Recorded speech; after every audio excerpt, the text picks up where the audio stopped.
Imam Syafi'i ini cerita nyata. Imam Syafi'i itu dulu ketika ngaji masih muda itu nggak suka sama guru yang kaya. Kebetulan dia punya guru miskin terus. Namanya Sufyan As-Tsauri, itu miskinnya masya Allah. Sufyan bin Uyainah juga miskin. Jadi dia miskin punya guru miskin terus. Sehingga idolanya ya sama guru-guru yang miskin. Suatu saat guru-guru ini menyarankan dia ngaji Imam Malik. Imam Malik tuh kaya raya.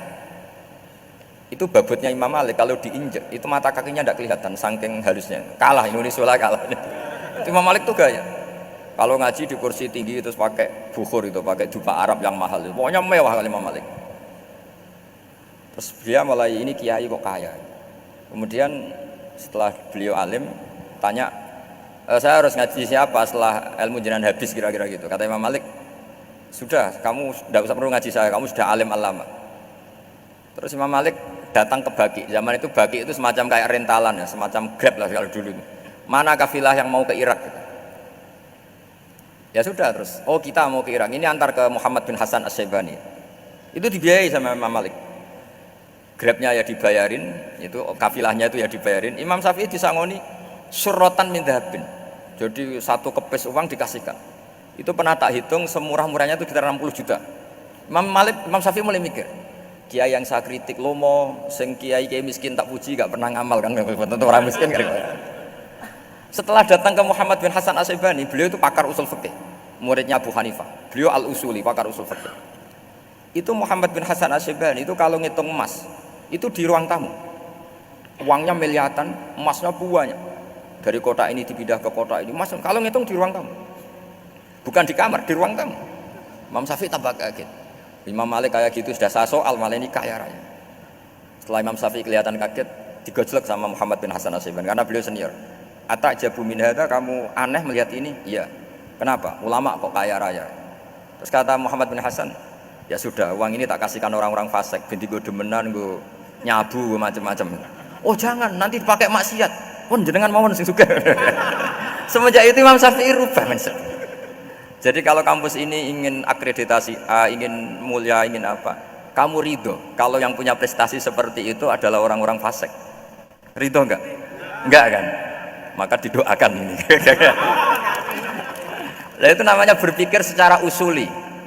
Kamu jangan hanya nuruti karena berpikir waroi terus kamu benci kekayaan, benci pangkat, benci apa, enggak bisa seperti itu. Karena pangkat dan kekayaan ketika dikelola secara kesolehan maka akan menjadi energi positif yang luar biasa.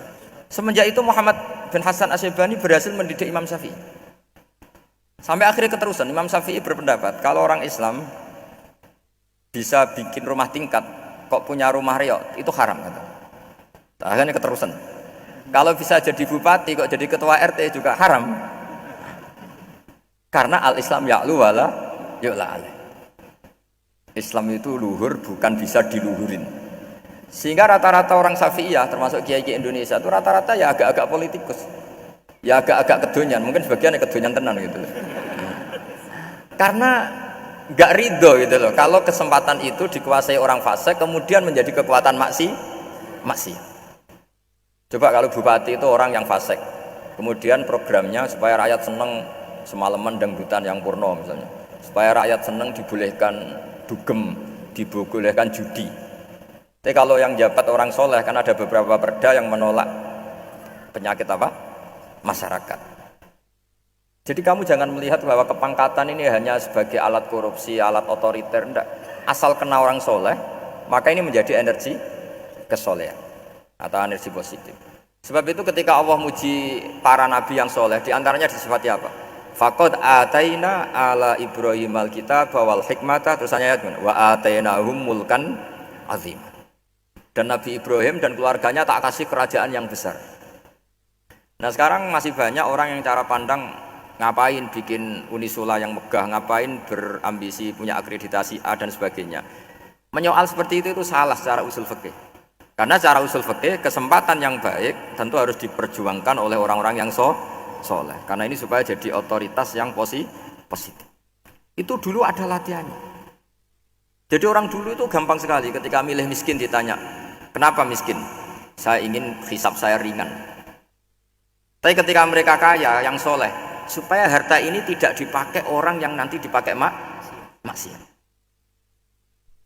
Kita misalnya orang soleh kok mau pangkat, karena kita ada ridho, kepangkatan itu dipegang orang maksiat, kemudian menjadi energi maksiat. Begitu juga seterusnya.